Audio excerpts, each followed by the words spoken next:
Thanks very much for that, and welcome one and all to a live edition of Beyond the Noise. It's a weekly podcast that I make for CommonSpace. I'm David Jamieson, and every week in this podcast, I get beyond sort of issues that are in the headlines. I look into them in a bit more depth and explore the sort of philosophical issues, the economic issues, the sociological issues that underpin stuff that's in the media and the major kind of phenomena that are playing out in society. And I'm joined today by Kat Boyd, who is a trade union organizer, writer, activist, friend of mine, going back over years.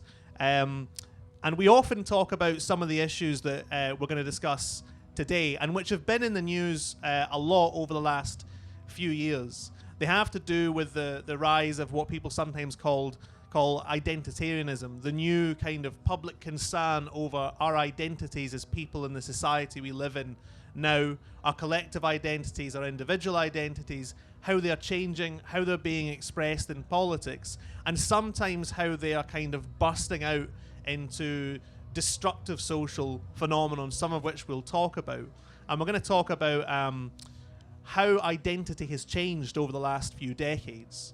We'll talk about that for about 20 or 25 minutes, and then we really want to bring people in to talk about this, because everyone in this room is someone who lives with these issues of who they are and how they live in society, and so we want to hear from your experiences.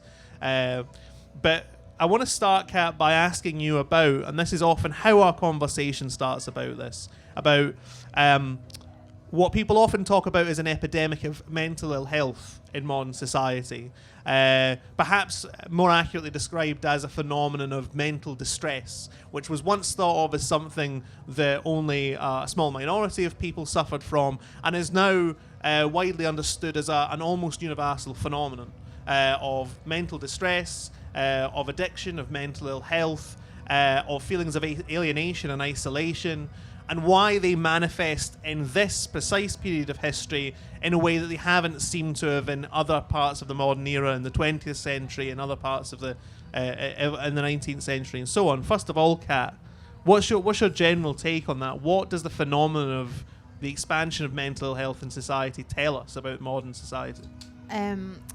Well, first of all, what would be useful, I think, is, see, when David is talking about that picture about mental health crisis, do people recognize that as a story? Yeah? So, like, you'll see this in the news all the time. Like, I see headline figures about mental health crisis and the trade union movement. People are starting to talk about it. There's a lot of action around breaking down the stigma. And I think that these are generally quite positive things, but I can't help but wonder, like, what lies underneath this. And sometimes the explanations that I get when I'm asking those questions, like, why is this mental health crisis occurring? Like, is it just about austerity? I don't mean that flippantly. Like, I'm actually just trying to, like, pick underneath what's actually happening here. And a lot of the time the responses I get are about, well, it's because of cutbacks to services, or it's about precarity in the job market, it's about 0 hours contracts, it's about bad jobs that people have, unable to make the bills. But there's something for me that doesn't quite sit all in place very neatly, because I think about, like, so I come from, like, going back to my grandfather's generation, a generation of miners, mining communities across Scotland and having connections to those places. And you have men who worked, almost exclusively men, who worked under the earth for 14, 16 hours a day in the most horrific, darkest conditions. And I'm not saying that mental health problems didn't exist at that point, but there was something about, like, those types of jobs that were horrific, that were deadly, that were frightening. Like, they were frightening places to be, from, like, all those testimonies. And what is it about, like, for example, working as a miner in the 1920s, the 1930s, even up to, like, the 1970s and 80s? What is it about that industry, or, like, that type of work, where there wasn't this explosion of, like, mental health crisis? So those people would have the same problems, badly paid jobs where you're at risk of dying, like unable to put food on the table, knowing that you're being exploited. So do you know what I mean? There's things there that are very sharp, very severe. But what I see is like in those dangerous industries, or like in those times, people could rely on huge collective democratic, in most cases, institutions. So like, I mean, the power of like the mining unions and the way that they like cultivated themselves through song. Like if you go to any folk festival, I don't know if anyone's like been to anything like that. You go to any folk festival, you will hear like male choirs singing about solidarity and brotherhood and down the mines and, you know, back in the old days. But those songs came from work. They came from people working together to try and keep their spirits up. So that, like, even in those dark conditions, there was a sense of collective solidarity. And I think that that's what's missing now, is the problems of like the psychopolitical impact of austerity and of precariousness in the workplace, combined with a lack of collective institutions and collective shared identities, is contributing to our mental health crisis. Yeah, you sometimes hear what I think of as quite a complacent attitude about the rise of mental ill health in society, which is that, well, all of our big problems are behind us now. We have solved the problem of food poverty. Well, we haven't, right? But we've solved that problem. We've solved the problem of poverty. Now we live in a post-poverty environment. You'd have to be willfully blind to think that we live in a post-poverty environment in this society. But they attribute it to the age of affluence. You remember there was a book out that called Mental Health Crisis Affluenza, that people were becoming unhappy because they were becoming affluent.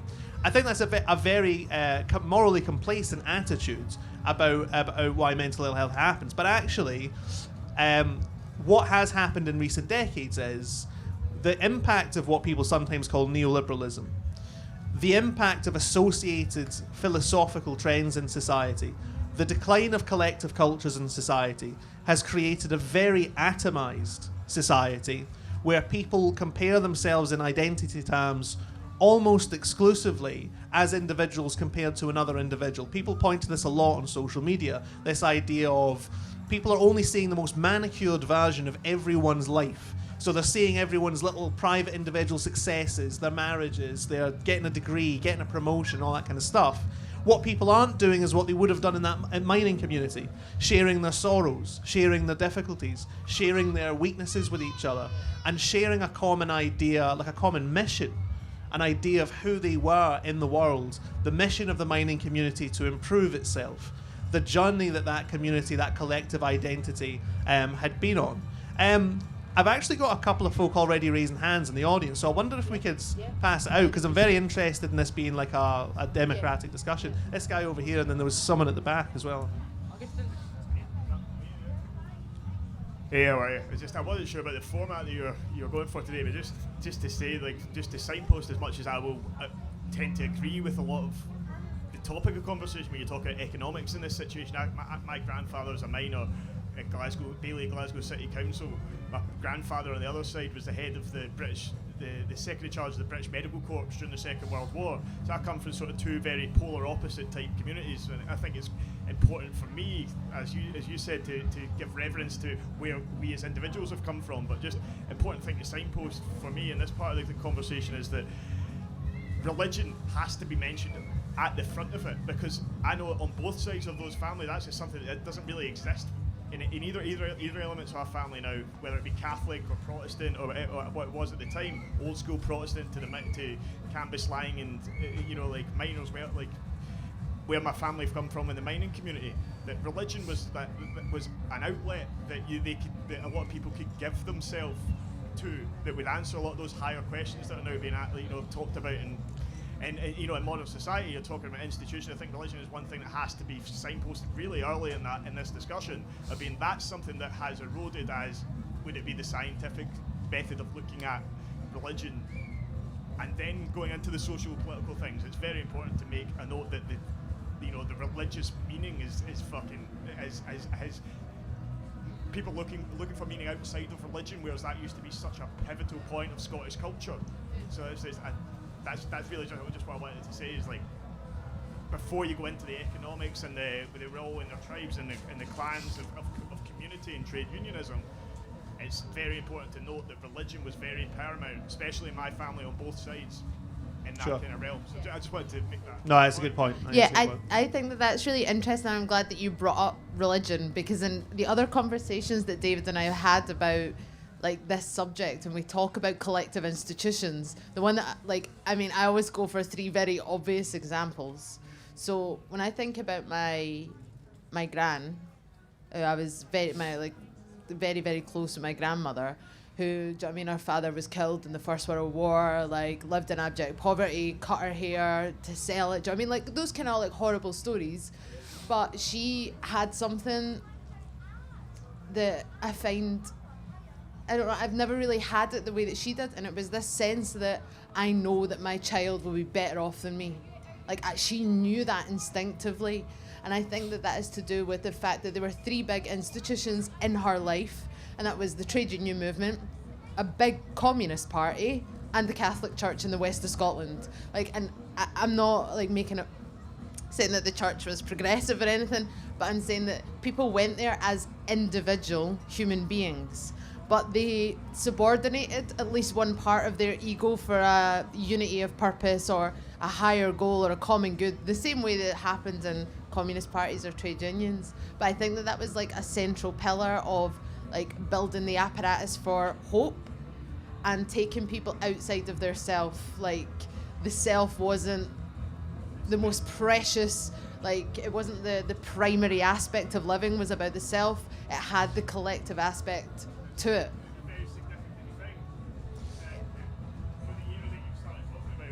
It's a very significant thing with the era that you started talking about within mining communities, which resonates, that religion doesn't necessarily exist on the same plane that it does today. Absolutely. You can take so much meaning, or I felt like those generations in my family took so much meaning from that.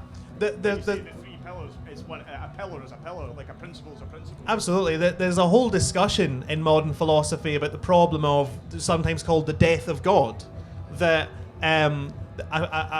people debate about when this happened, but at a certain point people thought there was an objective moral reality that was above everyone in society and above every single institution, and in a relatively short period of time that disappeared, and that was an idea that had dominated society for hundreds or thousands of years, and has left a huge vacuum which has been incredibly difficult to fill. But even if you think just back to the middle of the last century, the membership of the Church of Scotland peaked in 1955, and there's a very specific reason that happened, because it's very late for an institution like that to reach its peak membership. And the reason was that in the aftermath of the Second World War, large numbers of women had been left widowed by the conflict. Large numbers of Scottish men went to fight and died. And out of a sense of loyalty, those women never remarried. And they needed an institution that they could go to provide them with solace, and to an extent that was a spiritual message that they would meet their husbands again. But it was also, it was a real community that gave people a moral credos to live by, and so on. And even besides whether or not people think that kind of religious influence in society is a progressive influence or reactionary influence or whatever, it radically changes and reframes the way we experience something like a society-wide shock. So in the 1940s and 50s, Scottish society absorbed the shock of the Second World War with the institution of the Scottish Church. In 2008, society experienced a massive shock, which was the financial crisis and the enormous economic pain and suffering that emerged from that. And people forget how bad it was. Wages have fallen by 10% on average since the 2008 crisis, and that meant hundreds of thousands or millions of people across the United Kingdom going from a situation where they were relatively stable to one where they were extremely poor and in danger of hunger, of fuel poverty, and so on. There was no structure to absorb that shock, and partly in consequence, in Western societies, you have seen, for example, the rise of Trump. You have seen, for example, the rise of movements like the alt-right, so-called. Under very different circumstances, the impact of, for example, the Iraq War helped to create organizations like Islamic State. The enormous psychological shock of the West's attack on Iraq created a generation of traumatized men who founded a collectivist movement with deeply reactionary ideas. So I think this is an important discussion, partly because if progressive people, if Democrats and left-wing people don't found collectivist identity, the right is in a position to do so. And as soon as I saw things like the alt-right emerge and Islamic State, I mean, if you'd told me 10 years ago that actual neo-Nazis would have the temerity to speak their politics again in a large-scale platform, I would have said it was ridiculous. As soon as it emerged, I thought, of course this has happened. Because where else do people go for their sense of meaning and purpose in society? Sorry, just the woman up the back there, and then the guy down here. Hiya. I'm from Barnsley, so from a strong mining community, or it was. And I'm just talking about mental health and, mining communities. I think there is a little bit of nostalgia at play here, because coming from a mining family myself, there's so much trauma, historical and generational in our family, but it was hidden really well. So it took me getting psychosis at 22 to be told about a family history of mental illness that had been completely suppressed and not talked about at all because of the shame and the stigma associated with it. And I think what helped to hide, the mental illness is the fact that there was full employment. When my granddad fell ill and stuff like that when he was young, he could get ill and then get himself right and get straight back into work. And there were also the role of women who, there was a support network in the house because women, worked in the house. So I think that would have had something to do with it. And also there were stronger treatments back then that kind of, you wouldn't necessarily be the same again sometimes, because my nana got ill and she had electric shock therapy and she never talked about it because she couldn't remember what she was like before and stuff like that. So I think to say that there's a mental health crisis now, that wasn't there before is kind of idealistic, and it's a bit of an oversight. But I completely agree with what you're saying about collective solidarity. I'm studying psychology now, and I think that mental illness is treated as a personal tragedy, when what it is, and what it always has been, is a symptom of a system that is damaging. And I think what we have lost is a resistance, back at that system. So yeah, that's what I've got to say. No, thanks very much for that, because I think I think that you're right. And I guess when I'm sitting here and I'm as soon as the words mining community are out my mouth, I'm like, oh, it's romance. I know that I'm romanticizing that to a degree in my head. And actually what I do think that, of course, there was the mental illness was mental illness, whether it was today or 100 years ago, but the concept of mental health is quite a modern one, right? And there's lots of literature about that. But what I'm saying is I don't think it's enough just to say it wasn't spoken about then and we're starting to talk about it now. I think that there are differences, and some of that is to do with collective institutions and the development of the self and the individual being the primary operative and agent in society, rather than the collective institution being the main place for agency. So it's when you were saying about personal mental illness and mental health, when that goes wrong, that being a personal tragedy, what I see, and that I'm not an expert in this field, but what I observe is the kind of the privatization of pain, especially when it comes to mental health, that is somehow a personal, private, privatized thing that you must deal with. Whereas actually it's in a lot of cases it's created with external, instantly material factors like your job, your precarious situation. But then there are the broader ideological things that are happening in society as well. Like the breakdown of a collective identity. So I think that that idea of privatization of pain exists in both of those worlds, now, and my romantic notions of, a strong trade union industry, all that stuff. But do you see the point I'm just trying to get at there? But thanks for your contribution. I thought you made a really interesting point about women's role in the family as well. And this is the difficulty I think that people on the left are in, because we're not saying go back. You know what I mean? We're not saying turn the clock back to a very kind of hierarchically religious society or a society where women are expected to stay in the home. So what's happened is institutions like the family, the nuclear family unit, like religious institutions, but also progressive institutions like mass workers, political parties and trade unions and stuff, that institutional world is in crisis or in decline. I mean, sociologists talk about the crisis of associational life, and that people have stopped. There's a great book about this called Bowling Alone, which was about, in the United States, over several decades, for some reason, people went from forming bowling clubs and bowling with 10 or 20 members of their community to just going out and bowling on their own and doing it as a completely individualized part of life, where and about the problems of loneliness and so on that's created. But we're in a more difficult position, because actually what the right's answer to this crisis is to go back.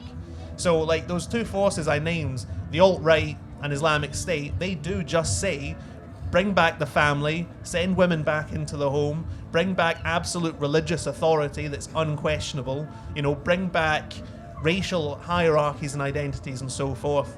The guy down here. I suppose it kind of relates to what you were saying there earlier about, how the left doesn't really... Could you speak up a bit? Sorry, how the left doesn't really seem to have some kind of idea or story about how to, progress politics beyond populism. The kind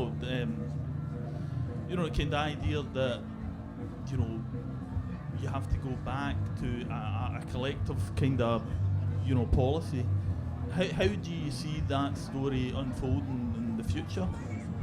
So that question was, what's the left answer to this beyond populism? Which I think is an interesting idea, because one of the features of populism is that it's not the most useful sometimes frame for politics, this idea of populism, but to take quite an atomized public and say that is the people versus the elites. And of course, traditionally the left told a different story to that. It didn't just say that there was... there are 6 million people. When you bring them together, they are the people, and so on. It made more analytical claims about society. It said that there were social classes with different interests and stuff like that. So, Kat, what is how do we return to a collective identity that goes beyond that kind of populism? Well, I don't necessarily think that type of populism that you describe is unhelpful. And actually, I think that since the economic crisis, there have been expressions of left-wing politics through that populist lens that have been incredibly helpful. The one that I would cite is the Occupy movement. Now, I can't think of a better expression of class politics than We Are the 99%. That shows class as a dynamic relational force. Do you know what I mean? That is not explicitly a sociological term of A1, B1. It's not like that. It was an expression of class politics, which was about the 1%. And it's based on the fact that in the years leading up to the financial crisis, between 2000 and 2008, the 1% garnered 75% of the global wealth that was created in those 8 years. I mean, so in the lead up to that. So I think that that's it's populist in the sense that it fits into the people versus the elites. But I think for the left, that type of expression of class politics is really useful, in explaining class relations in terms of power, relationship to the means of production. And I think that it can be a very useful tool. I thought it was interesting because I agree with you. It's not as analytical as perhaps it could have been. There isn't just an undifferentiated 99%, but what that actually was a statement of confidence and a statement that the left could provide a political platform for the vast majority of people in society to articulate its interests. Yeah, but I think that, see if you go, this is a bit of a weird tangent, but see if you there's a couple of articles on Jacobin, I think that they are, or maybe Viewpoints, those websites that talk about Occupy and that particular expression, We Are the 99%. And there's a few rebuttals to articles that were written in the more establishment liberal mainstream press, where they talked about, well, we're not the 99% because some people can afford to go to Whole Foods and buy avocados, and they're not in the 99% of people who, are like the most impoverished. And I think that's really interesting in terms of today's politics, because I think, right, and I'm not an authority, but I think it's the left's responsibility to try and build cross-class alliances. So, do you know what I mean? People are shopping on Waitrose, like that's my ally. Like I want to build that alliance with that person, not separate it down into these little blocks. Do you know what I mean? Because I think that you see a lot of that just now in terms of like class is represented by where you shop, like where you eat, what you dress, what you dress in, and what music you listen to. Do you know what I mean? I think that those kind of culture wars, dare I say it, has become like a real battering ram for the alt-right to undermine the left and the collective solidarity that we do have left. Yeah, and one of the other responses that the right came up with to have a viable political project in the age of the kind of crisis of identity was the culture war, was to tell people that the real divisions in society aren't between the vast majority of people who produce most of the wealth and own almost none of the property and a tiny propertied group at the top. The real cultural differences in our society are between different parts of the middle class, some of whom are liberal and some of whom are conservative, people with certain accents, or as you say, eat certain things or listen to certain music or whatever, which is quite an incredible conceit. Just over here. Can I just, when we're waiting on you coming in, I want to know like who you are, I guess, as an audience. Like, if people are involved in political activism in some way, whether that's in like your union or a party or the independence movement or whatever, can you just stick your hand up? Just, okay. That was pure curiosity. I think you're totally right talking about the way that you're encouraged to infight with people that you essentially have aligned morals and objectives with. But how useful do you think the left-right terminology and like pitting people on the left of the political spectrum against the right, when actually that's also a completely abstract concept that also straddles these like class divides or whatever you want to call them? I don't know. So that was a question about like how helpful is the left-right divide? Like talking about it as a left-right divide and like they're homogenous groups. See, I think that the left-right divide speaks to real tendencies in politics. The problem with it is that they actually gather together people with very, very different ideas. So typically when the right attacks, in the culture war bracket, when the right attacks the left, they're almost exclusively talking about people who are very much of the centre-left or just dead centre. You know what I mean? People who basically support the status quo. And they want to say that the left is a force of conservatism. It wants things to remain basically as things are now, and we, the right, are the ones who want things to change and make it and make society kind of more functional or whatever. So I think there are problems with those definitions. I certainly think it's the case that if you view yourself as an activist, a political radical, someone of the left or whatever, you cannot allow yourself to be cut off from people who are currently under that rubric of the right. I mean, about a third of Conservative Party support, for example, is working class and has been for much of the last 100 years. I think it's always wrong for people who have progressive values or whatever to write off that element. Do you know what I mean?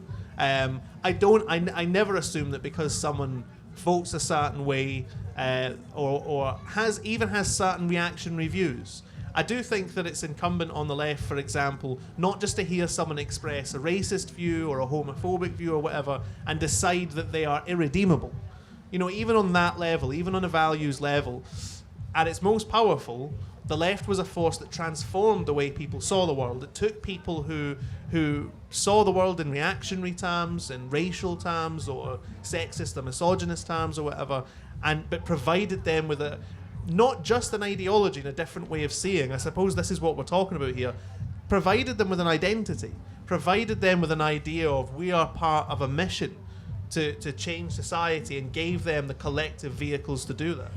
I mean, I think about during the independence campaign and people that I met kind of along the way, that campaign, who in 2012, 2013 had very socially conservative views on feminism, on gay marriage, on those kind of like social issues, who by a process of getting involved in a progressive movement where people like actually engaged in dialogue, not a you're an idiot, you're a racist, you're this, you're that, but a process of dialogue, by the end of it they had changed their mind. Like see in order to like actually just exist as a person doing politics, I have to believe that everyone has the capacity to change their mind. Like I just have to. Like otherwise I just wouldn't leave the house.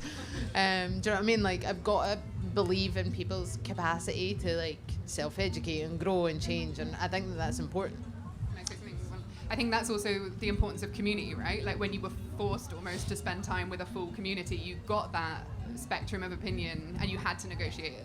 Yeah, and I think that in those in communities and in collective institutions, you see that in the trade union movement, we talk about like an injury to one is an injury to all. If you are actually bound up in a collective institution and someone else is hurt, then it does feel collective. It's the opposite of privatizing pain like we have now. Do you know what I mean? You actually do feel a sense of responsibility, like how will we collectively respond to this injury that this person has suffered. Question down here. Any other questions? Hello. Hi, Jen. As you know, but other people won't, I grew up on this tiny island with very few people, and it was very, very intense, and everyone's in and out of your house all the time, and they know who you are, and that then we left, and that thing is so stark of the isolation that I then felt I lived in, even just living on Shetland, and then moving to cities and stuff. I think it's crushing. I think it's absolutely crushing. You can die of loneliness, and you can be in a city and in parts of movements, and people are still unbelievably lonely, and it does just do your head in. And what, like, I've been rowing in the sea recently, and it's like people are so desperate for that sense of collective belonging that people are like jumping at the chance to do something that is like physically quite unpleasant. Like you get seasick and your hands are all covered in blisters, but they're like, but I'm doing it for the team. And there's such a keenness to actually, like, almost childlike, that it's really sweet, but it's kind of heartbreaking at the same time because we lack those opportunities to do that kind of stuff. But anyway, my actual question was about 2014, and without getting too nostalgic, it was so unusual and so unexpected to have that level of debate and participation, and particularly young people and women and all that. How did that change Scotland? How did that change the conversation now? Because I think people now are feeling a wee bit depressed about how that all just seemed to dissipate and turn into kind of anti-establishment lunacy on Facebook sometimes, and what happened to that, and how would we be different without that? I think that whenever there's a massive social movement like that, when it's defeated, it retreats, and what comes out of that is a mood of cynicism and defeatism and so on. What I find with people who long for Scottish independence now is part of that longing is not about the distinct political outcome. It's about the want to return to those heady days in the summer of 2014. Actually, often when I talk to people about why they want Scottish independence, that's what they get to. They say, do you remember that time when we were all out leafleting and talking to each other? That funny van. and you know, hundreds of people were regularly meeting up in George Square, thousands in fact, and talking about politics in a way that they hadn't done for a very long time. What happened during that moment was what always happens in every great social movement, which is people talk to each other about politics for the first time and realise that they have all the same anxieties, all the same anger and frustration about the things that hold them back. And often that is what people really want, you know. And there's an endless argument to win with people that, for me, I always said I campaigned for independence in 2014, and what I always said was, what we have now, thousands and thousands of ordinary people feeling that they're part of a movement, part of a community, talking to each other, debating in a healthy manner with each other, talking about how much things could change. That's what the outcome of the movement should look like, you know.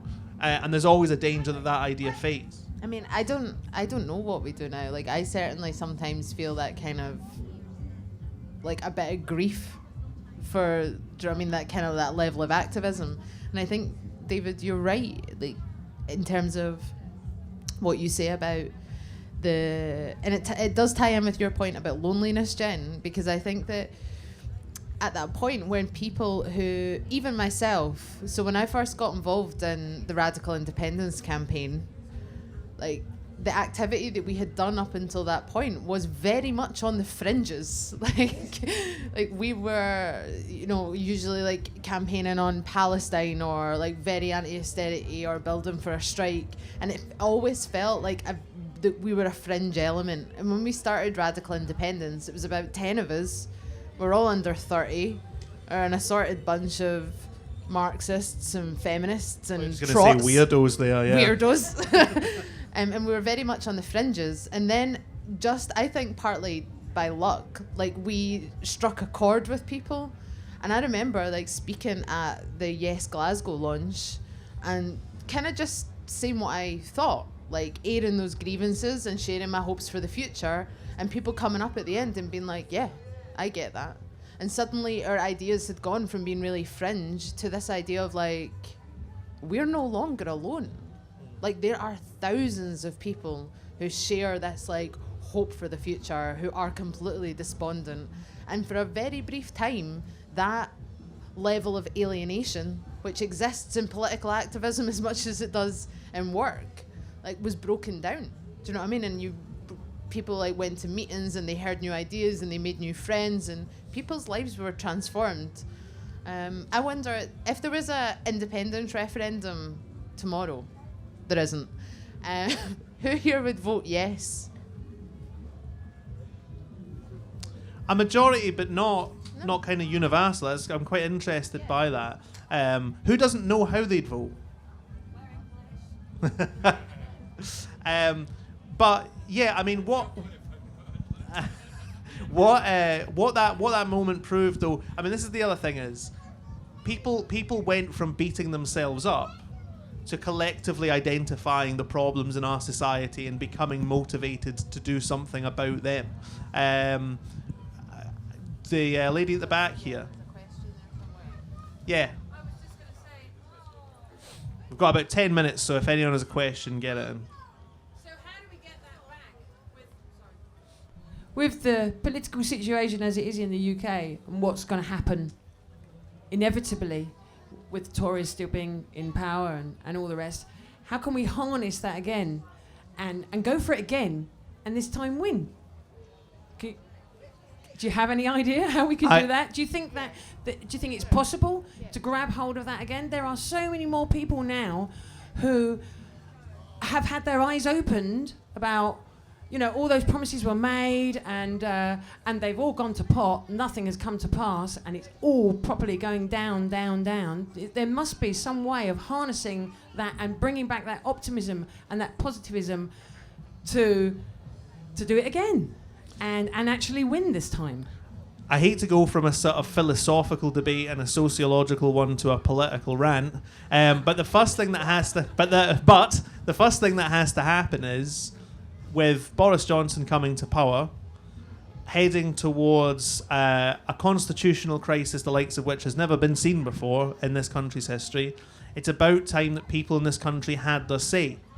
And I'm actually ambivalent as to what that would be. I mean, I would take an independence referendum as a reaction to the crisis of democratic underrepresentation in Scotland in this issue. But frankly, I also think it's absolutely time for a general election. I actually think it's ridiculous that this process can take place where for the second time in a few years, there's a coronation and not an election of a leader. And worse than that, Boris Johnson won't even take questions from the press.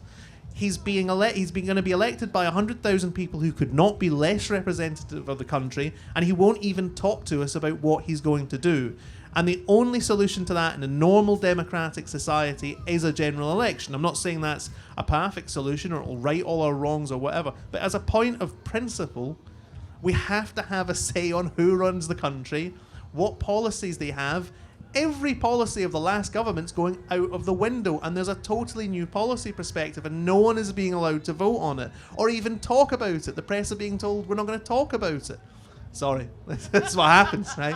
So I think that I think that's the first point of how we get back. But it does relate to what we're talking about right now, because that we need to launch a democratic assault against the powerful in this country. And that is about overcoming alienation. The reason that people feel on the sidelines of the national debate today is because they feel alienated from it. There are millions of people in this country who are poor, who have been told for the last 10 years of austerity that they're worth nothing, who don't even feel they have the right to demand to elect the government. After that ran Kat. I enjoyed it. I enjoyed your rant. Thank you. How much longer have we got? 5 minutes. Another contribution in 5 minutes. This guy down here.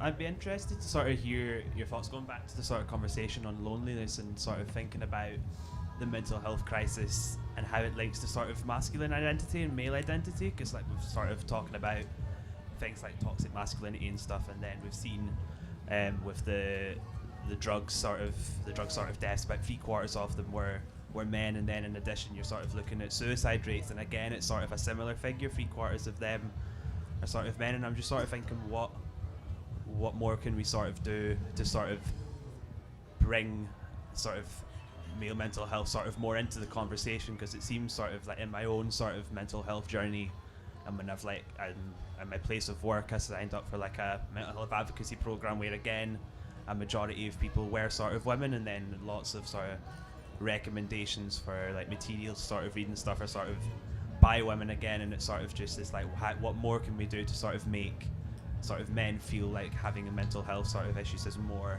sort of normalized. I mean, I'm really glad actually that you mentioned the drugs death statistics. Like that's been brought up a couple of times in the discussions today, because I think that is absolutely related to the crisis of loneliness. And I remember in 2016 when I was campaigning with Rise, like openly talking about my motivation in that election for wanting radical change for Scotland was to like tackle loneliness. Like any report that you read about loneliness, people die. People die from that. Like, and they die alone. And that is a tragedy. That is a human tragedy. Like no matter who you are, where you're from, like, you know, what you believe. I don't really care. Like no one should be in those circumstances, and it's related to poverty, and it's related to like austerity and all of those different things. But it's also like this question of the drugs deaths I am worried about how quickly it is being sort of like seen in isolation. It is seen as an issue that is only about poverty. And I mean, I think it's great that a national newspaper like the Daily Record is coming out and saying, you know, this is a health issue, not a criminal one. But that's not new.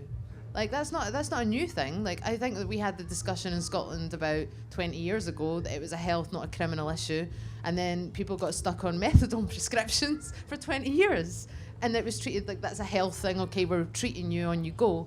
And not one politician has ever properly looked at the crisis of loneliness and social isolation in Scotland, and it's massive. As soon as you get outside like the central belt of Scotland, like the further north you go, the worse that is getting.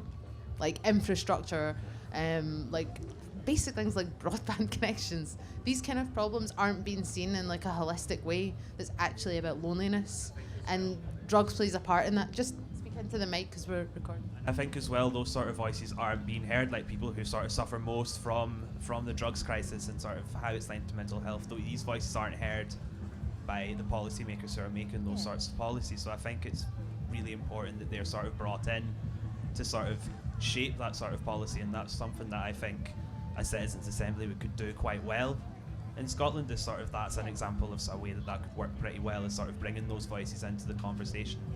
I mean, I am in favour of like decriminalisation, but I don't think that the problem is supply. I think the problem is demand. The problem is like I see in all walks of life people are desperate to take the edge off. They're desperate to take the edge off somehow because their pain has been systematically privatised, and they need to take the edge off with alcohol. Like Scotland has a problem with that in the culture. Not popular thing to say at a music festival. We have a problem with drugs. We also have a problem with overwork. Like we have these issues. Most of Western Europe has these issues, but right at the very root of it is about, for me, I think it's about collective identity. I think it's about making connections with other people that are not about commodification and aren't about money. Like, I think that is the cure for this Okay, problem. much more that we could talk about, but we've literally gone over our allotted time, I'm very sorry to say. So I'm being told I need to cut off right now. So... Can you take 2 minutes? No. You raise an issue like drug-related deaths, you can't take 2 minutes. All right, 2 minutes. Thank you.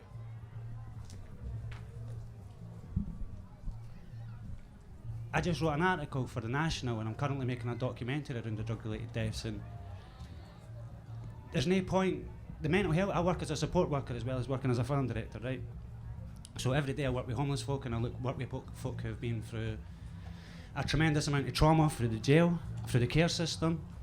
Like, at the moment, this problem didn't start. I've sat there right at the start when they introduced methadone. I grew up in an HIV crisis, so I have seen public policies consistently fail. I've sat on cross-party stuff over the last year, and not one fucking politician has ever listened to a word that I'm saying, and I have the lived-in experience. I had a drug habit for 20 years, abused and through all the shit, and there isn't a service. The only way that we heal is through self-healing, and the only way that you can self-heal is when other people become part of your trauma and they heal, and that's talking.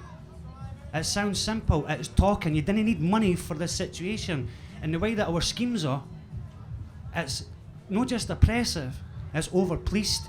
They cut every service, and our behaviours are criminalised, and poverty is confused with neglect.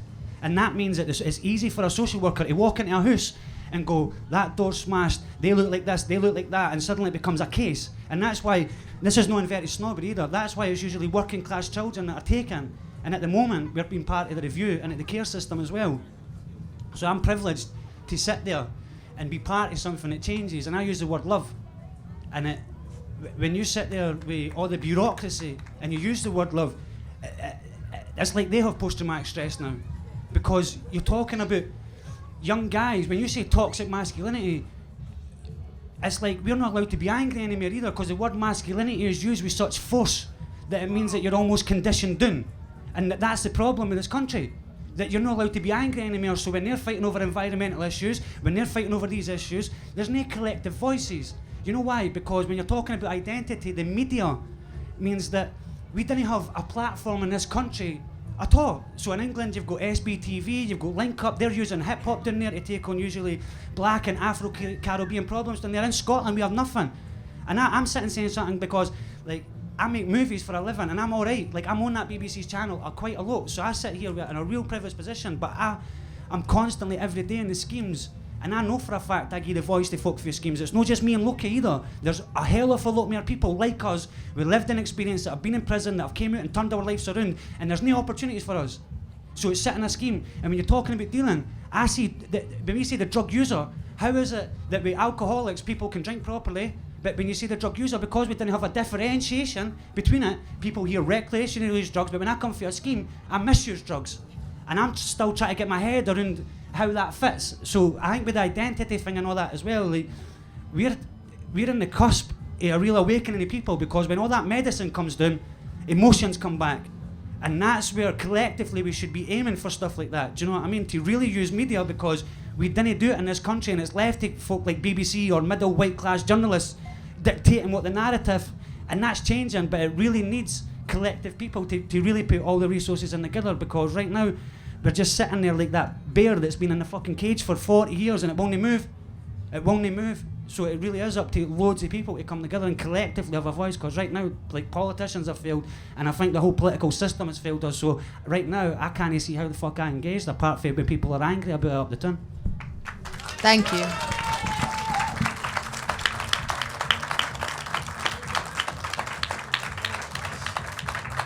All right, that was a great last contribution to sum up what a lot of people have been saying, and thanks everyone for sharing your experiences and your thoughts and so on these issues. We could go on talking about it for hours. We've opened so many cans of worms, but thanks everyone for that. This has been a live edition of Beyond the Noise. It comes out every week at CommonSpace. You can get it on SoundCloud. If you subscribe to us on SoundCloud, you can get it sent to you every week. You can find it everywhere you find good podcasts. Thanks everyone, one and all. Cheers.